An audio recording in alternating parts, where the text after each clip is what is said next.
Good morning, dear students, and welcome to this particular session. In this session, we are going to discuss the poem Television, which is composed by Roald Dahl.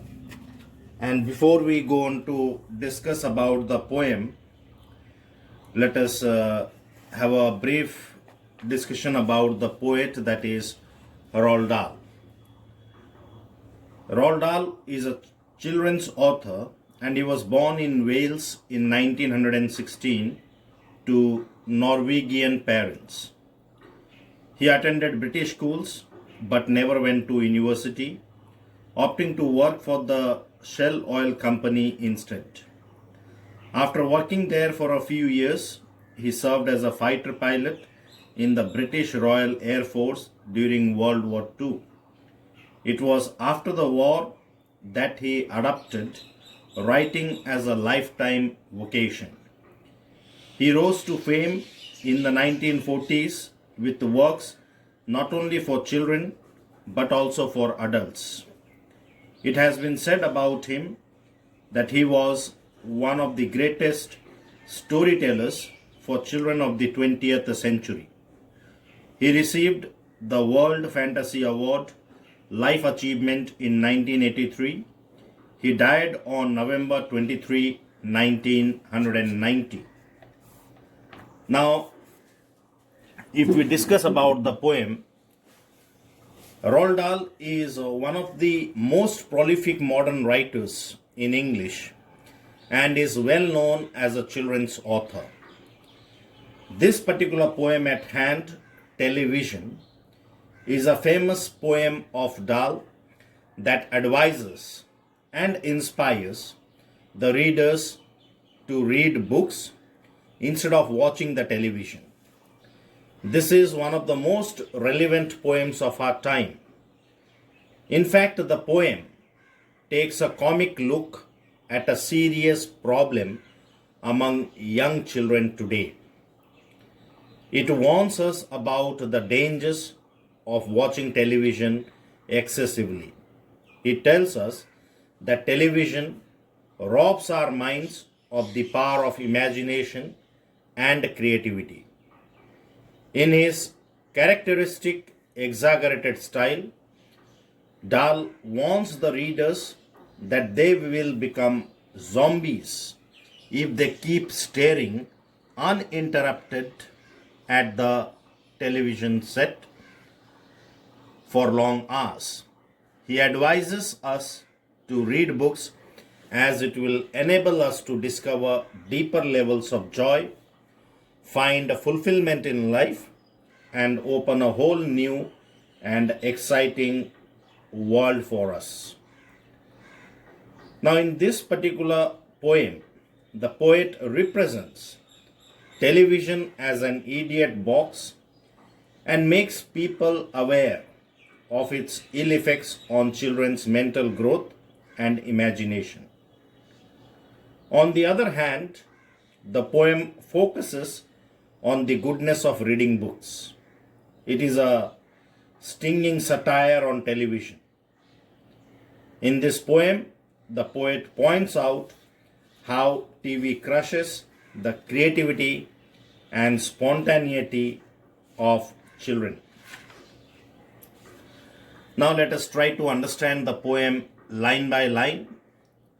In line number 1 to 16, the poet says, "The most important thing we have learned, so far as children are concerned, is never, never let them near your television set. Or better still, just don't install the idiotic thing at all." Now here the phrase idiotic thing refers to the television.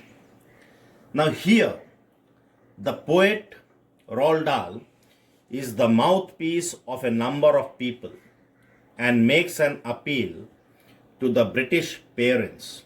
In fact, he makes an appeal to all the parents that they should never allow their children to watch television. He advises from his experience that people should never ever allow their children to go near the television set. It is even better not to install the idiotic thing called television at all. But why does the poet refer to the television as an idiotic thing? Throughout the poem, the rest of the poem, Dahl attempts to answer this question, that why he refers to the television as an idiotic thing. Now, the central idea of the poem is that television is an idiot box that clogs and freezes the mind of young children. Now, here the phrase idiot box is an example of a transferred epithet. Now, what is a transferred epithet? A transferred epithet is a figure of speech in which a modifier, which is usually an adjective, qualifies a noun other than the person or thing it is actually describing. Now here, television is being referred to as an idiot box in the sense that it is not the television that is an idiot, but the different programs that are telecasted on the television are referred to as foolish or idiotic because they produce dullness in the minds of those people who watch those programs. Now, here the poet is advising the parents never to install the idiotic thing so as to save their children's thinking and imagination from decaying. Not only an idiot, but television for Roald Dahl is a monster that hypnotizes children and fills them with junk. Most of the serials that are shown on the television, they lack any message for the readers.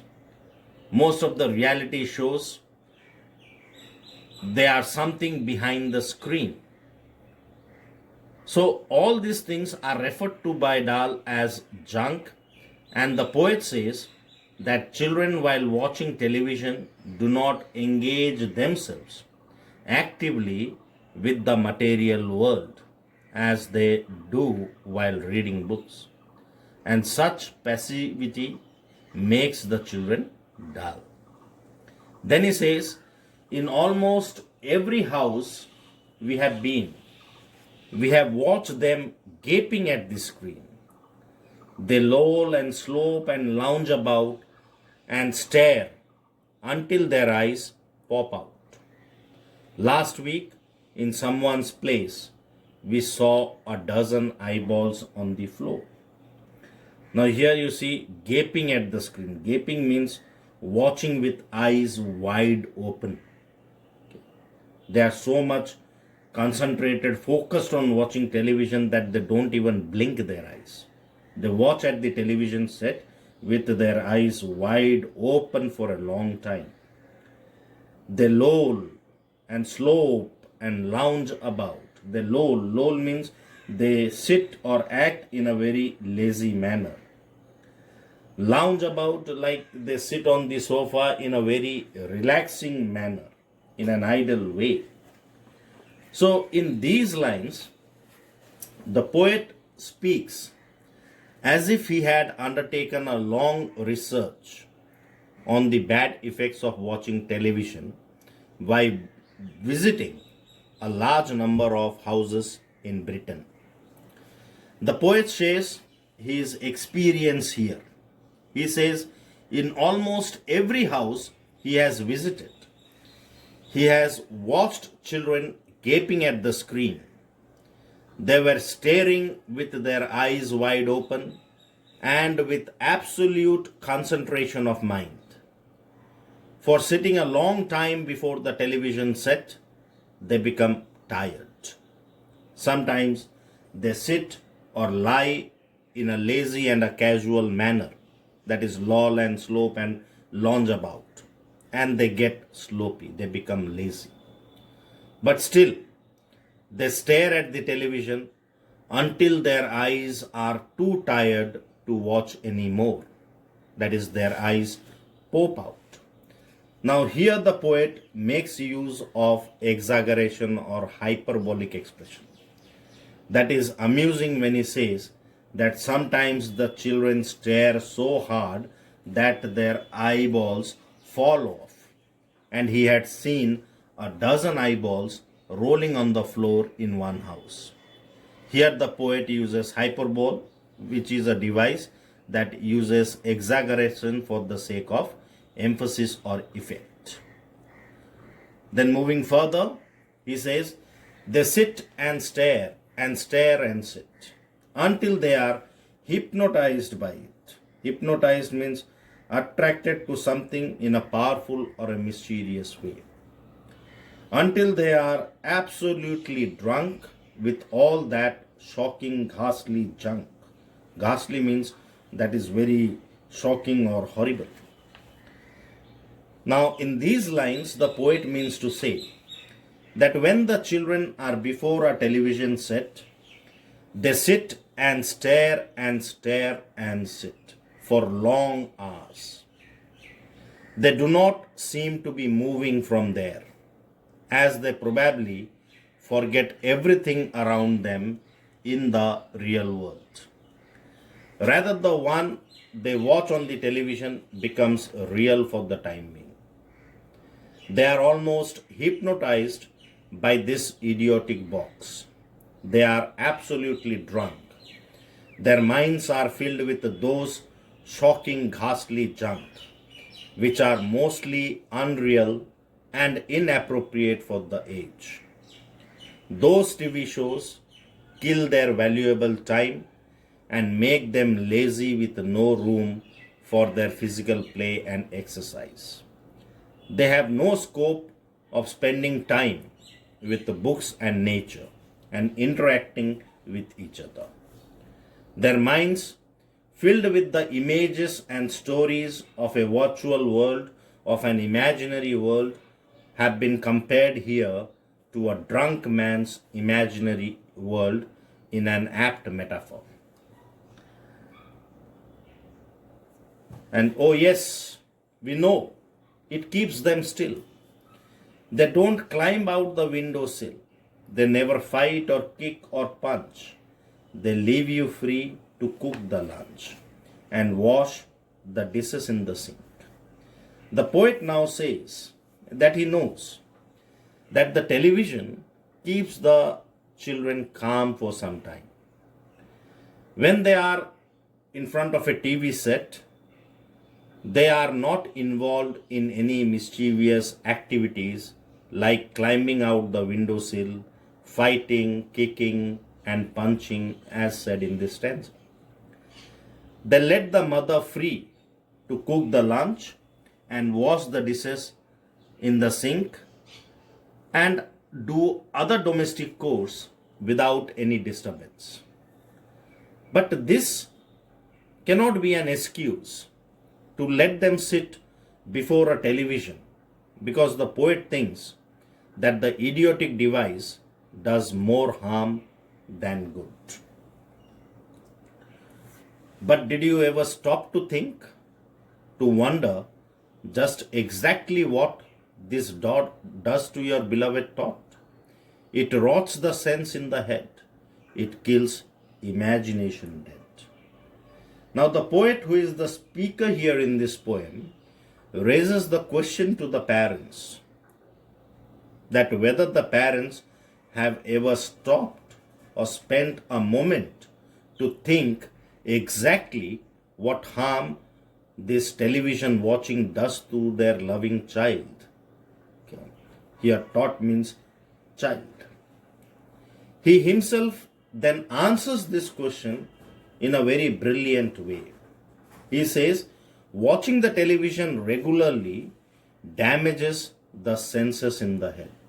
It rots the sense. It decays. It deteriorates the senses in the head. Children are drawn away from the reality, the real world around them. He just believes what he watches without considering the context. His own environment hardly matches with the ones he sees on screen, but still he thinks all that are real and applicable to him. It also kills the power of imagination in the mind. Children start to live in a preset imaginary world that they see on the screen. They slowly lose their own creative thinking, their own imagination, though what TV shows display are mostly fictional, that is a close imitation of the real world, not a completely different world as in a fairy tale. Then he says, it clogs and clutters up the mind. It makes a child so dull and blind. Clogs means blocks. Clutters, to cover or fill something with an untidy collection of things. Now, here the poet continues to argue on how television affects a child's mind. Children watch different shows on different channels. Sometimes there are contradictory ideas. Sometimes it does not match with the reality and they are surprised. Thus, these things clog and clutter up the mind, mess up the organized ideas and thoughts. Moreover, the child forgets to think on his own. His entire mind is full of the images he has seen on the television. So, how would he get the time and scope to think over other things? His important time is wasted in the thoughts that are fictional and not related to his own life. Thus, his study and thoughts on how to improve his skills and personality are neglected. This is as if the child gradually becomes very dull and blind. He can no longer understand a fantasy, a fairy land. Fantasy means something that is produced by the imagination, an idea of doing something that is far away from the mundane reality. The poet feels that due to the imposed limitation on thoughts, the children can no longer understand a fantasy or a fairy tale. They cannot extend their imaginative power to that level. They are now used to see an image of the likely real world that is a virtual world. His brain becomes as soft as cheese. His power of thinking rust and freeze. He cannot think, he only sees. The poet now opines or suggests that by watching television, the brain becomes soft like cheese. Children now believe everything that they watch or hear on TV. They cannot find their own logic to analyze and interpret a thing. The power of thinking, the thought process freezes and gets rusty. They cannot think on their own. All they do is watching and believing what others say on television. Now, in the line, it kills imagination dead, the poet has personified television. He not only gives television the human ability to kill something, but also gives imagination to die at its hand. Now, in this particular poem, the poet has used typography as well. If you see in these lines, all these words are in capital letters. Now, typography refers to the style, arrangement, or appearance of printed letters on a page. The poet has used hyphens a number of times in the poem, mostly to join clauses into one single unit of sentence, though it is written in different lines. The poet has also used variation in font, which changes the reader's focus and emphasis. The poet has in fact capitalized all the words in lines 25 to 33 to put emphasis on the negative impact of television.